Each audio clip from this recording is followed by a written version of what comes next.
Okay, we're ready to go. Welcome, everyone. I'm Bruce Lloyd, GAHE's Executive Director, and it's my pleasure to introduce GAHE's President, Angela Henry. Angela, do you want to go ahead and start with our announcements? Of course, welcome. Great to see everyone here, and a very exciting topic that we have today. So thank you all first and foremost for being here. It is my honor to welcome you to GAHE's Leadership Series webinar featuring Dr. Lily Jung Henson, CEO at Piedmont Augusta Hub. I'd like to start our meeting by recognizing our sponsors and expressing our gratitude to our corporate partners. Our platinum partners include Wellstar Health System and Atrium Health Navicent. Gold include Piedmont Healthcare, Metro Atlanta Ambulance, Vocera, Sound Physicians, Snap Nurse, Vizia, and our newest gold sponsor is Northeast Georgia Health System. Silver sponsors include DT Spade, KCA Firm, Vivleo Health, SSR Inc., and Nagel and Associates. We do have a ton of outstanding events coming up put on by our programs committee.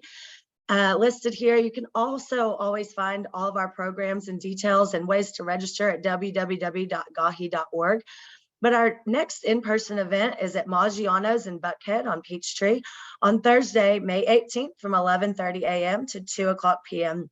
It's our monthly in-person lunch and learn.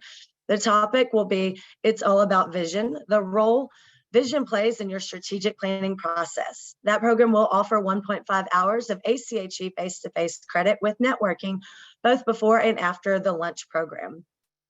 GAHE does offer several ways to stay connected through social media and using Facebook, our new LinkedIn page, Instagram, and now Twitter. We'd also like to invite you to get involved by serving on one of GAHE's committees. Contact GAHE for more information. Today's program offers 1 hour of ACHE qualified credit, which can be self-reported on the ACHE website. I'd also like to give a very special thank you to today's Leadership Series sponsor, Comhar Partners. And now to hand over, it's my pleasure to introduce Marian Spears-Carr, Managing Director for Comhar Partners, who will introduce Dr. Henson and tell you a little bit about Comhar Partners. Marian? Yeah, thank you, Angela. It's great to be here. It's great to be a part of this webinar series, and in particularly very excited about our guest speaker today. For those of you who don't know me, I'm Marian Spears-Carr. I'm the Managing Director for Healthcare and Life Sciences for Comhar Partners. We are an international executive search firm that specializes in healthcare and life sciences and a lot of other industries with my other partners. One of the things that we believe separates us from the people that we work with is this idea that leadership in today's context needs to come from a lot of different aspects and need to have a view of leadership that's far more holistic than in the past. We're an experienced executive search firm, but our key focus is finding leaders who can make a huge impact, not only on the quality of the work and services that the organizations that we work with provide, but also the culture and the connection with the people in that organization and the community. That's what we do at Comhar Partners. We work with healthcare, private equity, and related organizations across a lot of different platforms. And it's my pleasure to be here and be a sponsor for this particular today's webinar. Our webinar, this is our leadership series, and we've had some great speakers, but I'm really excited about today. Our speaker today is Dr. Lily Jung Henson. She's the Chief Executive Officer, as Angela talked about, for the Piedmont Augusta Hub. That is the consists of 3 different campuses: the Piedmont Augusta Main, Piedmont Summerville, and McDuffie. Dr. Henson has previously served as Chief Executive Officer and Chief Medical Officer at Piedmont Henry Hospital in Stockbridge. And other leadership roles she's had include Chief of Neurology at Piedmont Healthcare in Atlanta, Vice President of Medical Service Affairs at Swedish Ballard Hospital, Chief of Staff at Swedish Issaquah Hospital, and the latter 2 roles in Seattle, Washington. Dr. Henson is a fellow of the American College of Healthcare Executives, and which is really a critical piece and connection from a physician and a physician leader, and is a former Thomas E. Dolan Scholar. She previously served as a regent at large, covering the southeastern U.S. for ACHE. And Dr. Henson has a great background as a board-certified neurologist and a lot of other different aspects. But one of the reasons that I really wanted her to be a part of and speak to us is around this transition from being a physician, a neurologist, and all those accomplishments into leadership. So Dr. Henson, I'm gonna hand it off to you to maybe introduce yourself further. Thank you for being a part of today's discussion, and just proud to have you here. Well, thank you so much. I'm really grateful for the opportunity. So Bruce, do you have my slides up? While those are being pulled up, I just want to say thank you for having me here. It's really fun to be back hanging out with my GAHE colleagues. It's been a number of years. It's particularly hard for those of us who are out in the hinterlands, right, to be able to come to some of the meetings downtown. So I'm really grateful for the opportunity to do this via Zoom. So I'm just going to tell you a little bit about the journey that I've been on, and we'll go from there. So I've been a neurologist for over 30 years, spent most of my professional career, my clinical career in Seattle, but was also involved with leadership fairly early on. And I'll talk a little bit about that as we go through. So for those of you who don't know, Piedmont Healthcare is a 22 hospital system in the state of Georgia. University Health was previously an independent healthcare organization here in Augusta and joined the Piedmont family in March of 2021. And this January, I was fortunate enough to start as the CEO for the Augusta Hub here. So really excited to be in Augusta. So next slide, please, Bruce. So why physician leaders? There's lots of talks and discussion about why it's critical to have physicians at the leadership table. And I'll talk about that as we move along. Next slide. So I went into medicine. I decided to become a physician when I was in second grade, when my second grade teacher taught us about organ systems and really got interested in medicine. And I'm really grateful to have been able to get my MD degree back in 1986, quite a long time ago, because I love taking care of patients. And early on in my career, during my clinical career, I also had the opportunity to take courses through what is now AAPL, but back then was the American College of Healthcare Executives. Really learned that leadership in healthcare meant that I was able to improve the care, not just for one patient, but for multiple patients. And being able to improve the care of the community really was something that motivated me. Next slide, please. So the other reason I thought it was good to go into leadership was because, I got tired of people calling me bossy. So I particularly love this slide because sometimes being clear about what, expectations are and being clear about what it is you want to do and wanting to have a voice can be misinterpreted. Next slide, please. So I know that there's a lot of data out there that talks about the importance of having clinical folks, particularly physicians, being involved in decision-making that ultimately impacts patient care. And so I think, there's been a lot of chatter, a lot of emphasis towards getting more physicians involved in leadership roles since, I first entered the medical field in the 90s. So there's more and more demand for physician leaders and including physician CEOs. Next slide, please. So, one of the things that make physicians good leaders, I think, is because we do approach decision-making from a clinical perspective. We are used to making decisions, right? Sometimes too quickly by virtue of our training. And another reason for physician leaders is just that you're trusted by your colleagues in the trenches. But it's also important to talk about what is important for a physician to be successful in a leadership role. It's about the importance of self-awareness, being able to understand the impact that one has on the people around them, being able to model vulnerability, which is something that I don't think we're usually taught to do in medical school, and understanding ourselves. So having a good balance of the skills that make us good clinicians, but also those skills that are important for leaders is something that's really important. Next slide. So again, in medical school, we're taught to be really task oriented, identify the problem, fix the problem, move on.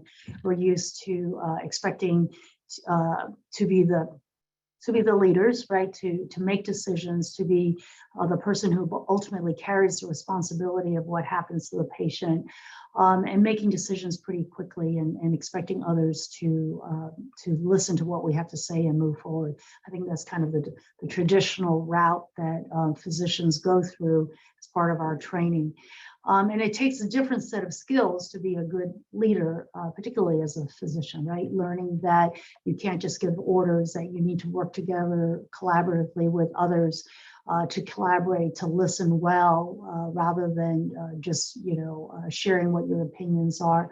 Recognizing that solutions don't come quickly, but really take time. I think that's probably one of my biggest struggles, is learning that, just because I think something needs to be fixed, that I can't get an answer or a solution that gets operationalized immediately. Working across lines, working with a lot of different people with different backgrounds to come up with a better solution, because everyone brings something to the table and allows us to come up with a solution that makes sense. So that's the difference between what I think we're used to doing as physicians versus what I think all of us in leadership roles are accustomed to. One of the hard things for physician leaders is sometimes losing the connection with our physician colleagues. And sometimes you have to be very careful that you don't get labeled being a quote suit, and losing the respect and support of physician colleagues. So it's a fine line that I think we've learned to walk. Next slide, please. So obviously having good a good ability to develop relations with others is something that's important, both for a clinician, but also for those of us in leadership roles, but really growing our leadership skills, not just management skills, management of people, but being able to lead others, even those that we don't are not ultimately responsible for on an org chart, is really, really critical. And at some point, your technical skills as a clinician becomes much less relevant.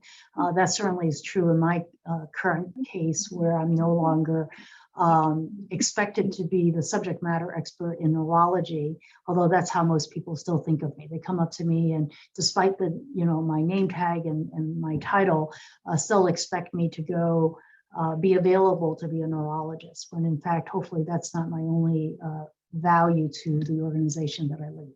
So next slide, please. So there's good literature to support that physician leaders, and in particular physician CEOs, can impact the quality of care that is provided. And this article by Amanda Goodall is often quoted with respect to the importance of having physicians in the top leadership roles in healthcare organizations.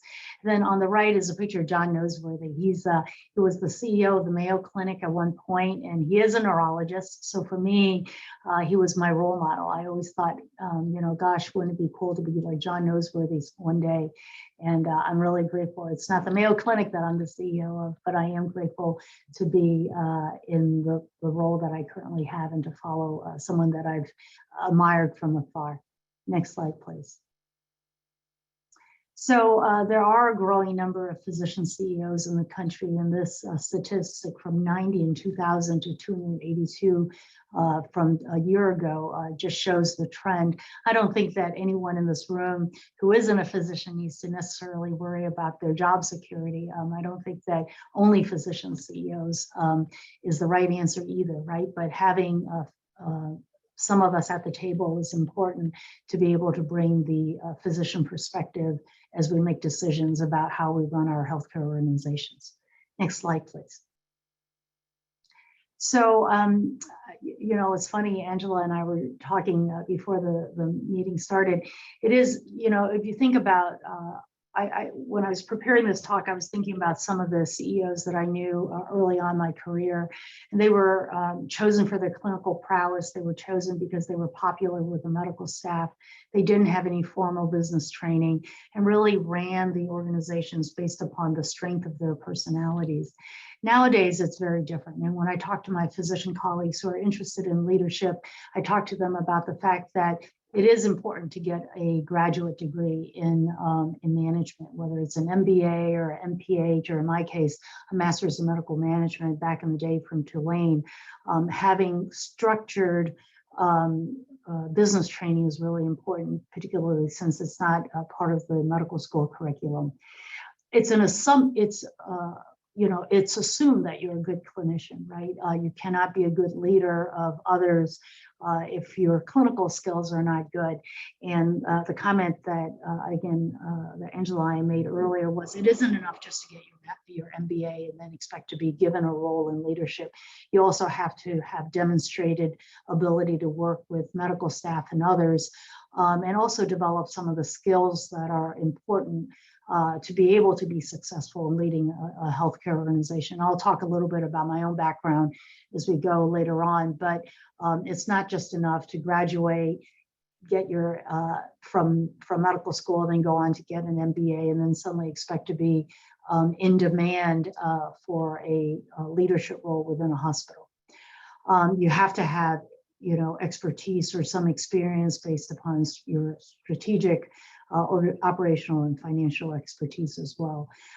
It is also important to know that you don't have to become you don't have to have been a finance person necessarily, right? One of the things I appreciate my own system CEO, Kevin Brown, saying to me when I stepped into the role as CEO at Henry was, I knew I was comfortable being the CEO there because I had served as the chief medical officer at Piedmont Henry. But I mentioned that I wasn't well-versed obviously in finance and in marketing. And his comment to me was, don't ever apologize for that. That's why you have, a CFO, you have marketing folks, you're chosen because of your leadership skills and your ability to lead people. And I really appreciated that piece of advice from him.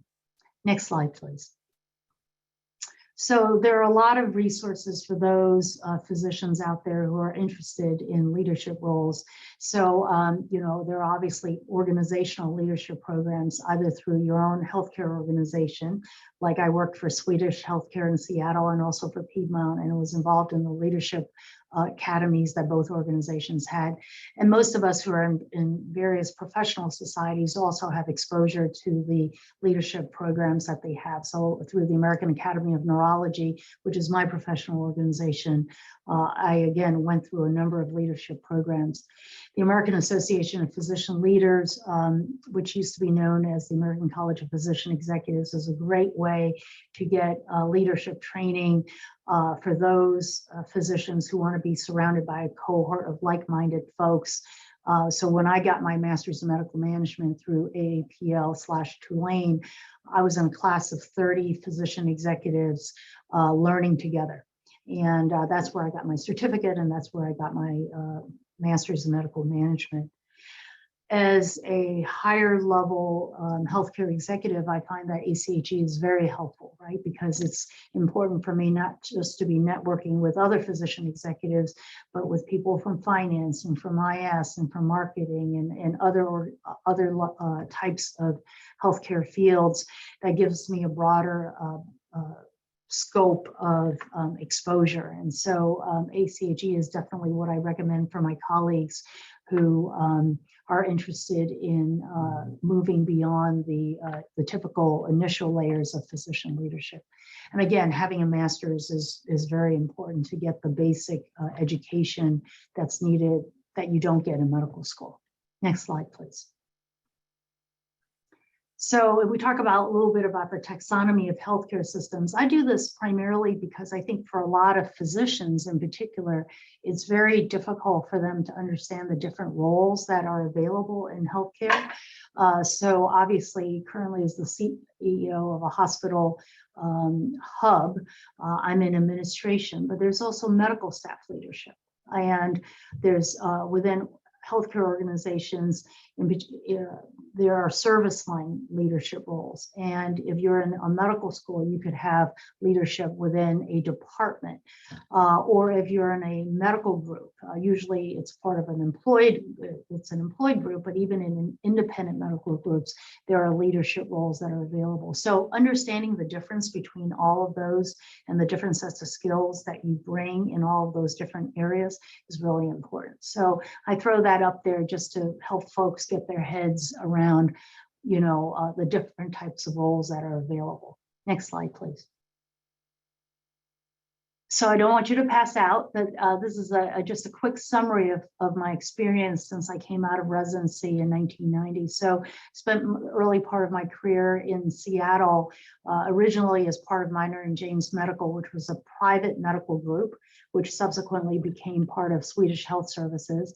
I went on to join Pacific Medical Center, which was also a medical group, with a different structure, and then went on to be employed by Swedish Health Services, which is a hospital system in Seattle. Joined Piedmont in 2015, back when we were 5 hospitals, went back to Swedish for a short period of time, and then came back to Piedmont in 2020. In black is my clinical, the roles that I've had since coming out of residency. So I've obviously kept my day job as a neurologist, although the number of hours I spend being a neurologist have fluctuated over the years.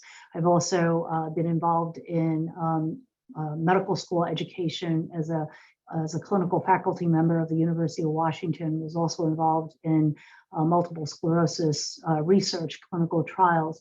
But in red, I've detailed the leadership positions that I've had since the 90s. And again, I apologize, it's a long list that describes the multiple roles that I've had. Now you can break that down in different categories based upon the taxonomy that I just talked about. So if you go to the next slide, we'll go first to medical group. So, I joined the medical executive committee of PACMed. I became the chair of the compensation committee, and I was employed as the medical director of the specialties part of the medical group. Also joined the governance council for Swedish as a part of being an employed Swedish neurologist. And then ultimately, when I went back to Swedish in 2020, served as the head of the general neurology group within the medical group. So as an employed physician, those were some of the leadership roles that I had. Next slide, please. Then you think about medical staff leadership. So usually those are representative roles. Usually they are elected roles, but sometimes they are voluntary roles where you serve different committees within a hospital that requires medical staff leadership. So I served for many years in peer review and in credentialing before I became the chair or the vice chair of those committees. But I also was elected chief of neurology amongst my colleagues within Swedish. I was chosen to be the chief of staff elect for Swedish for the larger healthcare system when I went back in 2020. So those are medical staff roles, usually are not paid and usually and are voluntary. Next slide, please. Service line leadership. So at Swedish, we had a large neuroscience institute. So I was, for a short period of time, the medical director for the multiple sclerosis program. And when I first came to Piedmont, I was responsible for developing the neuroscience service line at Piedmont Healthcare when we were only 5 hospitals. Next slide, please. And then you go on to hospital leadership. So being the vice president of medical affairs at Swedish Ballard, chief medical officer at Piedmont Henry, CEO at Piedmont Henry, and now CEO at Augusta Hub. These are obviously more senior roles and are usually paid roles. And frequently, as a result of those, the higher level of responsibility associated with roles, you end up giving up a big portion of your clinical practice. Next slide. I didn't talk about medical school and department leadership roles because I was never really, other than being on the clinical faculty at the University of Washington, never really involved with medical school. So this slide is probably pretty self-explanatory to most of you in leadership, but it talks about the different titles, but the roles that were responsible. So as the medical director of neurology for the medical group, I was responsible for operational issues, as opposed to the medical director of the multiple sclerosis program. It was really more programmatic development. I talked about the fact that, you know, a lot of positions are elected. So chief of neurology, chief of staff, chief of the Council of Medical Executives Committees. Those are elected roles. Whereas for some, like credentialing and peer review quality, they were voluntary, and then you rise up to becoming the chair of those departments. And then later on, more employed roles, right, as a chief medical officer or a CEO. So the different types of roles change depending upon what type of leadership position it is, and also depends upon the hospital that you're in. So for example, vice president of medical affairs is usually the same thing as chief medical officer. Within the Piedmont system, chief medical officers are responsible for quality and medical staff, whereas as the vice president of medical affairs at Swedish Ballard, yes, I was responsible for the medical staff, but more responsible for programmatic development of various service lines. So again, it just depends upon the hospital and what your boss wants you to focus on. And then I also threw up there the fact that you can get a lot of leadership experience in your volunteer roles, right? So I served on the board of directors, both for the American Academy of Neurology as well as for the National Multiple Sclerosis Society. And again, that's a wonderful way to get experience in governance in other areas, depending upon what the organizations are expecting out of their boards. Next slide, please. So physician CEO, I mean, at the end of the day, by the time you become a hospital CEO, your clinical expertise is no longer relevant. Obviously, you have to be able to speak the language, but again, no one's really expecting me to be a neurologist at this point. And my main value to the organization is to be able to affect the culture and to lead people successfully, whether or not they report to me. Next slide. And I think that's it. I kept it pretty short because I realized this is a group of leaders already who probably understand kind of the role way more than for physicians who are thinking of entering, but I'm happy to answer any questions y'all might have. That's an absolutely great presentation, Dr. Henson. And I love the fact that the way you processed all the different roles that you played and tied them back to the role that you play now as the CEO. I love that visual. So thank you for doing that. Can't wait. Bruce, please send me this PowerPoint. This is great. So we do have some questions, and if you have questions, post them in the chat. Got questions coming in. Here's the first question. You mentioned that this is a question from Larry. How important is it for you as a physician leader to keep your medical board certification as a CEO? And then kind of the follow-up question is, from your experience, has there been particular specialties that lend themselves more to moving into a senior executive role? But I'd love to hear the answer to both those questions, and we'll get to some of these others. Yeah, those are great questions. You know, Larry asked first the question about importance of maintaining your board certification. I do think it's important to maintain your license and to maintain your board and to keep up with your continuing medical education, right? Because at the end of the day, there is always a guarantee of employment as a physician or work as a physician. And all of us in leadership roles know that sometimes our positions can be somewhat spurious with respect to their permanence. So if you go back to, and you don't have to do this, but if you look at my CV, there's a 6-month period where I went back to being a clinician because my personal life circumstances changed. I had to move back to Seattle, and there were no leadership roles available, not real leadership roles like the ones that I was used to. They were more entry-level leadership roles. And so being able to flip back and being a clinician is really important. So keep maintaining that board certification, maintaining your medical license, maintaining your CME is really important. The second question was, are there some specialties that are potentially better at becoming leaders than others?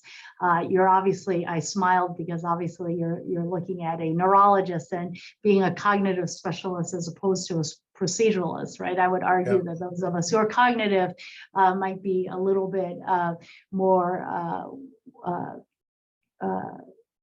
appropriate, but that's a joke. I don't know that that anyone really knows whether or not there's one specialty that makes you a better leader than others.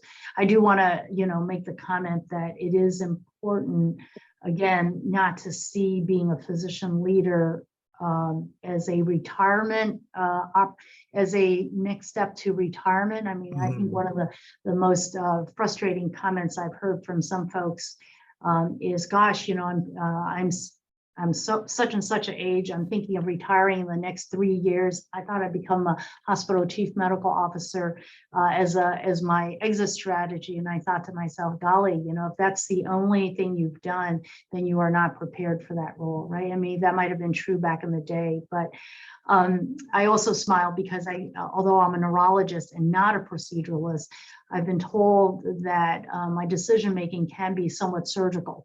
And so it makes me wonder whether, again, it's the physician mentality about making a decision quickly to treat the patient that comes across as being surgical to my non-clinical colleagues. So anyway, but I don't think there's any data yet about, what type of specialists make you the best. Yeah, and I have a question. I want to come back to that point, but there's another question, great question from Marlene Sodden. What is the key impact you would like to make your legacy with? What is the key impact you'd like to make? What is your legacy in your current role? In other words, what's the impact that you're hoping to have? Well, I guess, holistically. Yeah.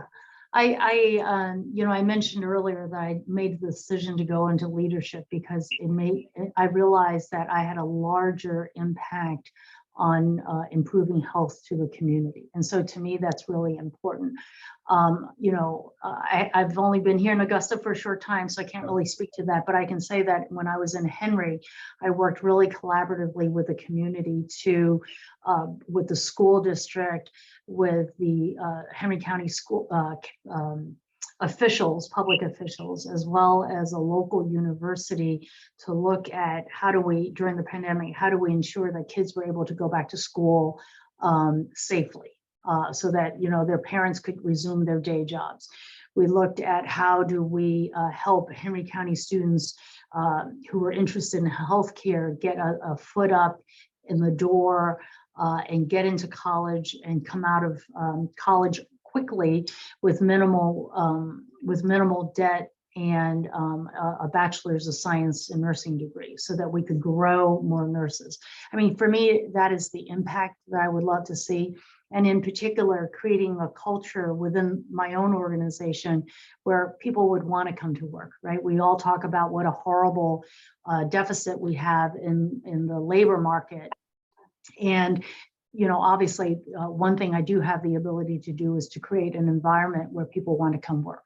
And so my hope is that, when I'm done with my job here, that Piedmont Augusta will have plenty of staff that are happy and are all pulling in the same direction with respect to making the health of our community better. When you and I talked originally, or email exchange originally, about you being our speaker in the webinar series, one of the things you and I talked about was this idea around understanding the skill sets that you brought to the table from a physician executive, physician leader. I would love for you to maybe share with the audience that what are some of the things that you had to learn from the non-physician leader perspective? In other words, what were some of the things you had to learn in terms of how to communicate with them? You mentioned that a little bit in your presentation about, solving problems, et cetera, being more strategic. But what are some of the things you learned from non-physician leaders about the role that you needed to play? Oh, that's a wonderful question. I smile again because I had the pleasure of working with an amazing executive team back in my old hospital. Again, I'm learning my new team, and I know we'll have a great time here as well. But one of the things I loved best about the team was that they all came with very different perspectives. And this is about the importance of diversity, right? So at one point, I was one of only 2 individuals who had come from a nonprofit background. My colleagues had all come from for-profit healthcare organizations. And again, not coming from a clinical standpoint. So, you know, my chief financial officer, my chief operating officer, my chief nursing officer, and my CEO at the time were all from for-profits. A couple of them were clinicians, but definitely my CFO was not. And being able to learn from all of them, their different perspectives and their different viewpoints really made us a very effective team, I think. Because, you know, at the end of the day, although my CFO and I in particular would argue about whether a program was needed or not needed, at the end of the day, he taught me that no money, no mission, right? And that I had to be thoughtful about what I pushed for from a clinical standpoint, because if we went out of business, we weren't doing anybody any good. And so I really think that coming from very different backgrounds really made us a stronger team. And I would argue that all of us would benefit from that.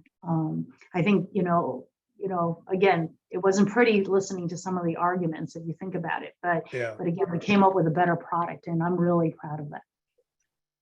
Absolutely great answer. And Jordan Bowen has got a really great question. And I love this. You just hit it. You just hinted at this need for collaboration, collegiality, and connection. And this question really speaks to it, speaks to that point. How can leaders with only business training, the non-clinical leaders, and no clinical training better assist and align with physician leaders who's starting off? In other words, how as leaders can we support it? Great question, Jordan. Absolutely. I would argue that, you know, just like, you know, we talk about, you know, dyad partners, right? We need dyad partners for finance. And, you know, I was really fortunate again to have a really good relationship, both with my CFO and my director of finance, who would sit me down and explain to me all of these numbers that I had that made absolutely no sense, and help me understand the significance of it. And being able to work together, again, to pull in the same direction is really critical. You know, my CFO gave me little tidbits that were perfect that made me be able to provide a compelling argument to support what we needed to do for our community. And I think, again, you know, not having the fear of sounding dumb, or, you know, wondering what the heck these numbers mean, right? I mean, for a physician, when I look at our profit and loss statement, my brain goes blank, used to anyway, until my CFO literally sat down and said, okay, these are the things you need to be focusing on. This is why this is important, right? This is why you need to be thinking of this, because it helps you do this. And I think having those conversations and putting us in rooms together to talk more and to work collaboratively is really critical. So I think that's really something that's really important. One of the things that at the ACHE Congress, I noticed this last year, there was a lot more, as you know, you showed the numbers, a lot more physician leaders than there were just not too many years ago. But to the physicians aspiring to leadership roles, I love the fact that you said it's not necessarily an in-game retirement strategy to be a CMO or whatever it might be. Where's a good place to start? Where would be a good place for a physician who wants to get involved with leadership, wants to test the waters, still is practicing in whatever specialty that they're in? Where's a good place within their health system or within the market that is a place for them to get their feet wet? You know, that's a great question. And I think I mentioned earlier, you know, I gave a lecture earlier last week at the American Academy of Neurology to neurologists about, you know, again, the same journey that I've been on, and the importance of why it's important to have physician leaders, but how it's also important to make sure that you're prepared, right? And what I tell physicians is that, you know, you need to volunteer, you need to broaden your perspective, and recognize that what you're trying to achieve in a physician leadership role is not about the title, right? It's about what you're trying to do together with your colleagues with respect to improving the health of the community. And no one's going to pay you initially to do that role, right? Unless, correct, you know, unless money is falling out of the sky, no one's going to pay you to do that. So you have to put in the sweat equity. You have to put in time to learn different parts of healthcare, which traditionally as physicians we're not exposed to, but think we know about. I'll be the first one to acknowledge that. And so being exposed to the very complicated fields of healthcare is important. And I tell people they have to volunteer. They can't expect to just have someone, you know, suddenly touch them with a wand and expect to have some great job land upon them.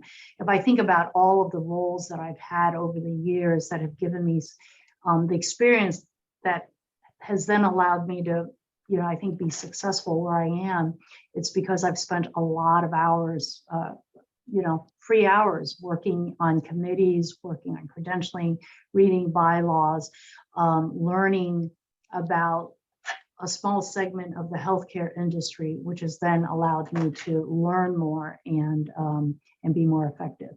So the one of in a back channel, I got a text just now, and somebody wanted to ask this question. This was a question I would have asked too. When you made that move into the role of leadership as a physician, where were the naysayers? Where were your colleagues? What did your colleagues say? Were there any colleagues that were like, Dr. Henson, this is not what you should be doing, or you're going to become a suit, or whatever? How did you deal with that? And did you have that situation? Were there doctors that said, no, that's probably not a good move? Well, that's funny that you say that. I think I got into my first leadership role was on the medical executive committee, and I was elected in, and I didn't actually think I was qualified to join the medical executive committee. I was a relatively new neurologist at the time, and I think my colleagues who voted me in were snickering, you know, behind their hands as they voted me in, because it was like, oh, make her do it, because that way we don't have to do it, right? So I think there was a little bit of that, quite frankly, as opposed to, oh no, you don't want to do that. They were happy to have me be responsible because they didn't want to deal with it. So I think that's but there was a second part to that question that I missed that I was also laughing about. Well, yeah. Well, the second question was like, kind of, what was your response? Like when one of your so that's really interesting. Yeah. I'd love for how you responded to that. Yeah. Yeah. And I have to say, you know, I was pretty clear. I didn't think I was qualified. And so, but that's why I started taking all these courses through the American College of Physician Executives and really, really enjoyed it. The other thing, you know, that's really important that I didn't put on my slideshow, but I did share with the physicians when I gave them the same talk, was it's okay to fail, right? I think I alluded to that earlier on in one of the questions, but in our leadership roles, there are times when either because of our own actions or because of organizational decisions or the economy or whatever it is, that we may lose our leadership roles, and that's okay. And a key life lesson I share with a lot of my young physician colleagues is it's okay to fail.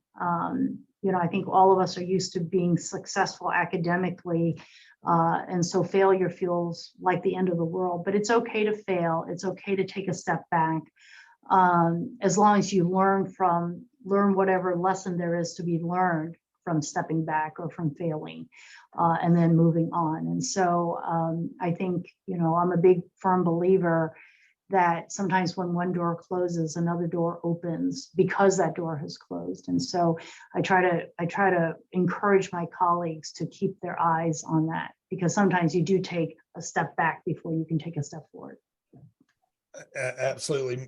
Matt, if you'd like to unmute, Matt Aston made a point. He wanted to point out the importance of patience in the process. And Matt, if you'd like to unmute and make your comment and maybe ask a question of Dr. Henson, I'd love for you to do that. Sure. And actually, Dr. Henson, thanks for being here. Really appreciate this. And you actually touched on the point I was going to make just now. Just looking back at your CV, what often gets overlooked is the amount of time it takes to reach that goal. So patience is such an important thing. I have to do this with myself, because I'm not just starting my journey, but I'm a ways down there. But I also realize that I can't step from where I am now into the role of a CEO because there are things I need to learn. So I just wanted to point that out, that having all these goals and all these dreams is fantastic, but it's not going to happen overnight. And that the failure part is such an important thing. You're going to fail because you have to learn. It's not so much a failure, it's a learning thing. So.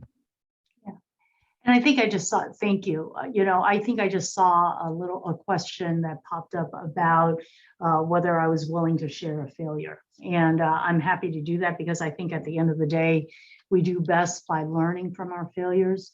So at one point, this may be a bit of a long story, but at one point, when I was early on in my leadership role, I was the medical director for specialties and was having difficulty agreeing with my surgical specialties counterpart, and our inability to come to an agreement and move forward was really problematic. And I thought we weren't exactly fighting in the hallways or anything, but it was clear that we could not get to a common point. And as a result, both of us lost our jobs as leaders. And it was pretty devastating.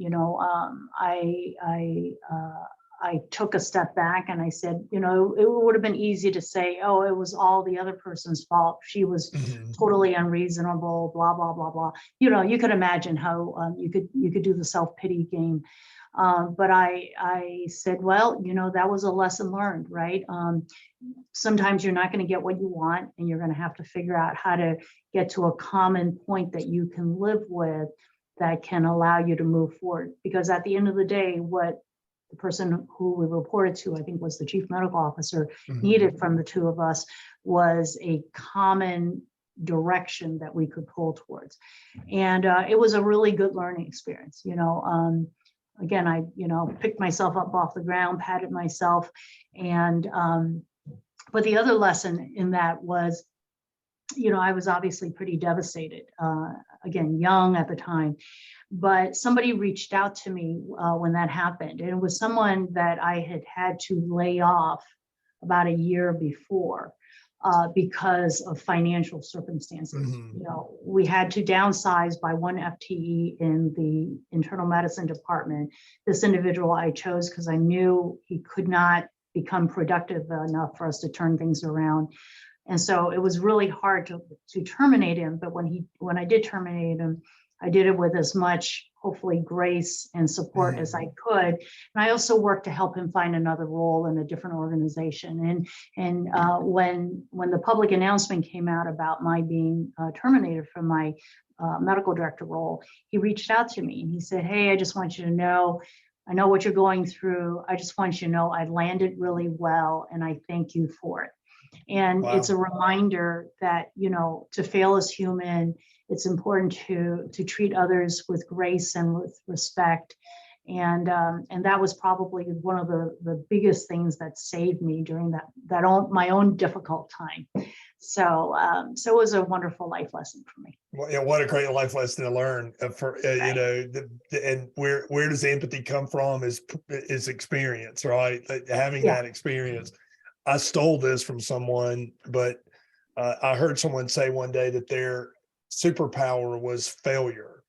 And I thought, that pretty much sums up my career as well. So I thought that kind of speaks to it, is understanding you learn from it, showing empathy for those who've been dealt with the same blows. And what a great story. Carmen's got a great question. And this Hi, Carmen. Hey, Carmen Williams. Do you have any favorite leadership books, courses, or podcasts that you would recommend? And I'm a book person, so I'm ready to take notes. There's and I'll have to send it. I should have included it in my presentation, but there was a couple of books I've read that were really helpful. One was called Executive Presence, and it's a little binder, not a big book. I think it was softback, but wonderful book about how you come across, right? Because sometimes it isn't the book smarts, it isn't the experience, it's also how you conduct yourself in front of others. And this was a very interesting book that really made you think carefully about how you come across to others, because I think that's part of the overall package. 5 Dysfunctions of a Team, I think is really wonderful. Crucial Conversations, right? Another really important book, because you can't be an effective chief medical officer or a CEO, definitely, if you can't have those difficult conversations with people. It doesn't mean you like having them, but it means that you can do it. And then there's another book that my former mentor from the Dolan Scholars, Frank Byrne, recommended. I'm blanking on the name of it. And again, I can send you that particular slide to share. But the book was about negotiating for your salary and what your self-worth was, and particularly for the women in this group. It talks about the disparity that starts when you first come out of your out of college or training, and you negotiate for your salary, and how accepting something less will affect you for the rest of your life. And I certainly have seen that. Again, money is not everything, but certainly, seeing your value and negotiating for it with confidence is really important. I think in particular, a lot of us have imposter syndrome and think that we are not worthy. And, obviously a good sense of humility is important, but also recognizing what we bring to the table is valuable, is really important. Yeah, and I put in the chat the 5 dysfunctions of a team. That author is one that I follow as well. And Carmen says, "Hi, Dr. Henson, thank you." We probably have time for one last question, and I don't see another one in the chat, but here's my last question for you, Dr. Henson. Tell me, I love the idea about the fact that you moved into this executive leadership role to scale your impact, and I love that. Could you just share with us where you've had, what's one of the successes you've had that you just that said, you know what, I'm in the right place, I'm doing the right thing? I would love for you to share. You just shared a failure. What's just one success that you've had in scaling your impact as a leader that's just that just kind of said, yeah, I'm where I'm supposed to be? That's a great question. Before I jump into that, there is one comment I want to make, which is, I never wanted to be a hospital CEO when I grew up. So, it wasn't about, it really wasn't about the title. It was really about just being able to make an impact regardless of whatever role I was in. And I really saw my impact as being chief medical officer. And for me, again, I'll talk about Henry because I was there for a period of time as opposed to my short time here in Augusta. But I'm confident with the help of people like Linda Jabinski, who I see on the call, that I can make a similar difference here. Is when I went to Henry, it was a hospital where we had a lot of quality issues, where people didn't want to come work. Nurses who lived in Henry County didn't want to come work there. People didn't want to get their medical care there because of our reputation. And I feel like with a group of really great folks, because we had wonderful staff, right? Wonderful folks at Henry, being able to turn our reputation around so that people would come to Henry for their medical care. As a matter of fact, at the time that I left, people were coming from other counties and overwhelming our emergency room because the reputation of the care that we provided was so great. again, don't want that to be about me. It was really about having all the resources of Piedmont Healthcare behind me to do that, similarly to what I'm doing currently, but being able to make a difference. So our, the motto for what Piedmont Promise is to make a positive difference in every life we touch. And it really speaks to me because I feel like, the care that we provided in Henry County and for the surrounding counties really, really was solidified because of some of the work that I was able to do there. We're now a level 3 trauma center. Our emergency room is one of the busiest in the state. We're growing by leaps and bounds. What we did during COVID was spectacular. We were, despite the fact that we were 1% of all the acute care beds in the state of Georgia, we took care of 5% of the admitted COVID patients. So really, really wonderful care. And I'm really grateful to have been able to lead a team of people, right? Really dedicated healthcare leaders and staff who was able to do that. And we have time. There is a question I missed earlier, and you spoke to this a little bit, but it's from my friend Ravi Batra. Ravi, thanks for being in the audience. What have you found from your background in being a neurologist that's helped in being a CEO? Boy, that's a hard one. That's a heavy question. Neurologists, neurologists are, we're the pocket protector group of medicine. We really are the geeks in medicine. And so we tend to be cognitive. And before, we had CTs and MRs and all these fancy things, we used to focus on listening carefully to patients in order to come up with a diagnosis. Again, this is pre-CT and MRI. And I think that skill set about being able to listen carefully to people is really important. Never had that question asked, but I think it's a good question. Well, I like that question, and I've shared with you my personal journey as a brain injury survivor. So I thank you for being able to do that as a neurologist and all the other neurologists. I think we're completed. Bruce, I'm going to hand it back to you. Dr. Henson, thank you. Fantastic discussion. Thank you, everyone that was in the chat. And Bruce, I'll hand it back to you to wrap up. Wow, what a great session. Dr. Henson, thanks so much for being on today and sharing your journey. Just fascinating. I think we're really lucky to have you here in the state of Georgia. So thanks so much. Marion, wow, thanks for doing such a great job as moderator and stepping up. I sure appreciate that. And thank you for sponsoring today too, for Comar Partners. So we sure appreciate that. And thanks again to our annual sponsors. We appreciate everything they do for us to provide leadership for the healthcare industry in Georgia. Let's see, as a reminder, we'll be sending out an email evaluation later today. That's going to include Dr. Henson's video of today's session. I'll also have our slide deck with all those resources. I'll have the attendee list in there. But be sure to click the evaluation and send us your feedback so we can continue to make improvements to our programs. Also, be sure to self-report 1 hour of qualified credit on the ACHE website. It's in the My ACHE section on the right side. That's it for today. Have a great afternoon, and we hope to see you at one of our upcoming events. Hopefully, Maggiano is on May 18th. So have a great day, everyone. Bye-bye.